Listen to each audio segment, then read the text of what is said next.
Guys, it's Adam, and I wanted to show you guys a very simple process for propagating a mother of thousands or bryophyllum plant. Bryophyllums are a genus of plants, a lot of which are commonly known as mother of thousands because of a unique way that they kind of self-propagate themselves.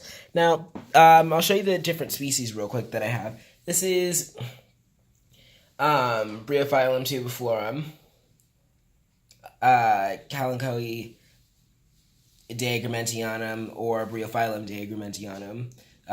The genuses are kind of interchangeable for a lot of them. I have a mixture between the tubiflorum and the diagrumentiana. That's a common hybrid, and I forget the name.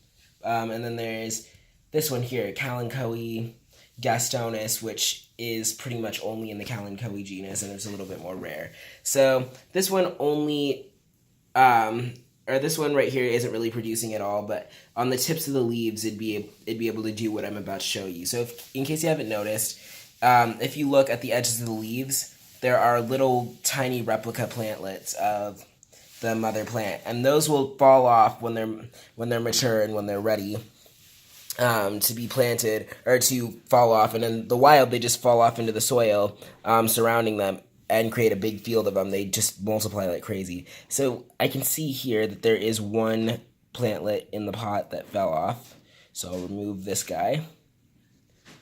So there's several ways you can propagate these. One second, I'm going to use a wooden skewer.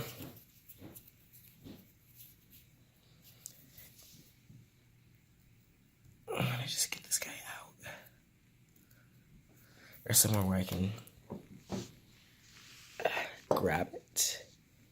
There we go. If you don't want to wait for them to fall off, as long as they're mature enough that they have roots, which you can see those little white roots on them, you can actually pull them off yourself. You know, just gently tug.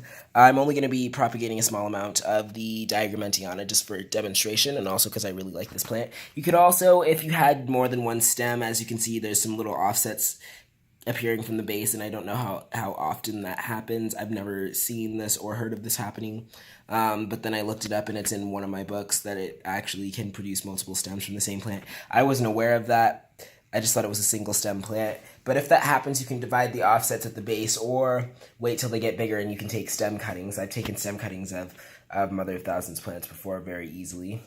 You could also, if it's not producing plantlets, this one right here is called the donkey ears Kalanchoe plant.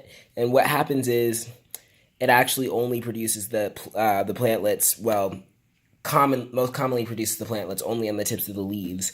And then these leaves actually will start to kind of arch downward and touch the soil. But if I wanted this to produce plantlets all around the edges of the leaves, I would actually just take a leaf off and put it on a bed of damp sand, and plantlets would appear all around these notches in the leaves. As the leaf died, you know, they take the energy from it and reproduce that way, which is a really cool method of survival. But I'm going to show you guys how to multiply them. So I already have a cell tray with a couple of them, with a couple of little plantlets that I planted a few days ago in here. So you could use a cell tray if you wanted. I'm actually going to just use this tiny little small container. I'd say use drainage holes. I'm going to kind of go against my own rules here just because it's such a small container. And I'll probably have to move them out before there's really a need for drainage holes. I have a nice well-draining potting mix ready to go. So I'm just going to go ahead and try and fill this thing up. You don't want to pack your mixture down too tightly. You want to make sure that it is filled, and you want to tap it a couple times to make sure that it gets filled enough. And you can use a flat or a cell tray, or you can even just use like a little nursery pot if you'd like. Anything you want. These plantlets aren't picky. It's really not even a propagation at this point. It's just, since they've already created a miniature plantlet themselves, it's a complete plant with roots. So basically we're just transplanting what's already been propagated for us. So basically what we're going to do, most of these plantlets have roots, you can see, but if a plantlet falls off, or if you pull off a plantlet that doesn't have roots, they're not called mother of thousands for no reason. They'll grow roots really quickly if they don't have any yet. So you just want to make sure that the plantlets are kind of upright. I'm going to plant 6 of them. And since they're so small, we've just got to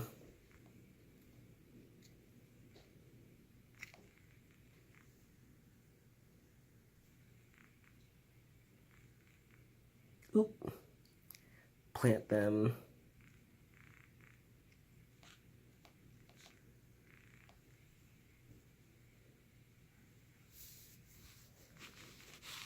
as upright as we can.